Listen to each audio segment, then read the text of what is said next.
Vijayabhaskar Reddy extension ఇంకో ఏడాది, engineer సంఘాల అభ్యంతరం అట. నాగర్ కర్నూలు సిఈ విజయభాస్కర్ రెడ్డి పదవీ కాలాన్ని ప్రభుత్వం ఇంకో ఏడాది పొడిగించింది. 2024 అక్టోబర్లోనే ఆయన రిటైర్ అయినా ప్రభుత్వం ఆయనకు ఎక్స్టెన్షన్ ఇచ్చింది.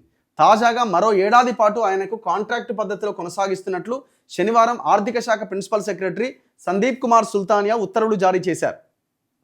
ఈ ఉత్తర్వుల ప్రకారం ఆయన 2027 మార్చి 31 వరకు పదవిలో కొనసాగబోతున్నారు. ఇటు రిటైర్డ్ సిఈ భీమ్ ప్రసాద్ను కూడా అదే టైం వరకు మంత్రికి ఓఎస్డీగా పదవీ కాలం పెంచారు.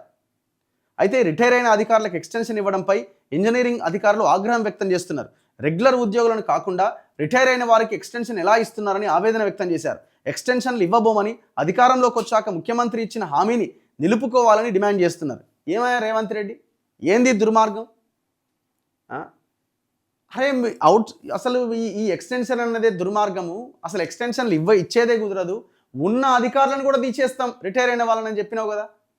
రిటైర్ అయిపోయి పదవిలో ఉన్న వాళ్ళు ఇంకా ఆయా ఉద్యోగాలు చేస్తున్న వాళ్ళు దాదాపు 1100 మంది ఉన్నారని రాత్రికి రాత్రి ఆనాడు ప్రభుత్వ ప్రధాన కార్యదర్శిగా ఉన్న శాంతికుమార్ గారు ఒక రిపోర్ట్ తెప్పించారు.